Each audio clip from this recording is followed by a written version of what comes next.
But U.S. coalition members are accusing Vladimir Putin's Air Force of striking civilians and anti-Assad groups instead of actually carrying out attacks in lands controlled by ISIS. Joining us now is former intelligence operator and Fox News correspondent Leah Gabrielle. Leah, good to see you. Nice to see you. This is really an extraordinary situation. Putin comes to town, pushes Obama around, basically says, get out of the way. We're going to take over these airstrikes in Syria. How do you see it? Well, I see it as a major miscalculation by the United States military and this current administration. You know, sources inside the Pentagon told me that when Russia actually made its first airstrikes, they were surprised. This was not expected. And, you know, looking back, it's easy to armchair quarterback the situation and say we should have seen Russia moving, surface-to-air missile sites or surface-to-air missile technology into Syria, moving, military fighters, attack aircraft, fighter aircraft into the area. We should have seen this coming, but we didn't. Now what we're in is a big game of chicken because the U.S. either needs to step up its game and needs to maintain air superiority, or we lose all credibility in that region, and that is what we're up against now. We had air superiority. Wow. We took it for granted, and now we do not have it. This is a serious problem. Is there any indication that we will do that, though, Leah, given the vacuum that the Obama administration has created intentionally, not just in Syria, but in other parts of the Middle East?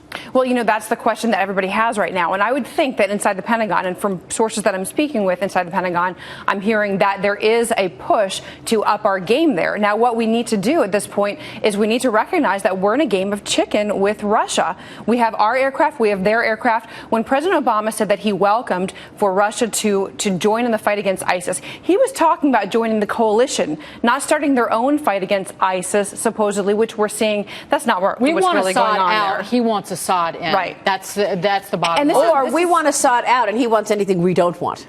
Yeah, but this is a much bigger push from Vladimir Putin and from Russia than just Syria and Assad. What we see there is he has his one stronghold in the Middle East, and that's his port in Tartus, right? That is a warm water port. The only other one that he has is the one he took when he annexed Crimea. This is a big deal. We're seeing Putin push his naval forces into blue water. We're seeing them more and more in blue water operations, not just patrolling around the areas of Russia that we used to see, but more and more in blue water in the Atlantic, crossing across into in the Arctic. We're seeing more and more operations around the world globally from Putin, and he's improving his posture in the Middle East, and he's also, as our partners in the Gulf state regions have kind of isolated from us as this Iran nuclear deal took place, they're getting closer with him. They're buying weapons from him. So he's basically creating a much bigger picture than just what we're seeing there in Syria. We have to keep an eye on that. Yeah, Maria and I were talking about this, I think, last week. Yeah, isn't it in Putin's interest to act as aggressively as he can for as long as Obama is in office? It absolutely is, and that's a very good point you make. It's a great point. Good point you make, because I don't think that we can reset this relationship until somebody else is in office at this point. You know, we have lost credibility in terms of that relationship, and I really want to make a key point about this air superiority, because what we have seen, in some ways, I think it's smart what the administration has done, sitting back, wanting to make international partners become more involved in what's going on in Syria and the fight against ISIS. That makes sense. You can do that while you have air superiority. Exactly. You can sit back and you can let the picture build operationally, and I think that's what we've done. But I don't think anybody expected for Vladimir Putin to move in and start executing airstrikes and tell us to get out of the way. Yeah. And that's what he's done. Let me ask you this, because last week the president had a really long press conference on our foreign policy, in particular what's happening with Russia and Syria. And he kept making the combination, Russia stands with Iran, Russia stands with Syria. Yeah. So Iran, Syria, Russia are the three partners here. And I'm thinking to myself, how could he say this after we just did the deal with Iran? How do you justify doing a deal with Iran when now you're basically calling Iran the enemy?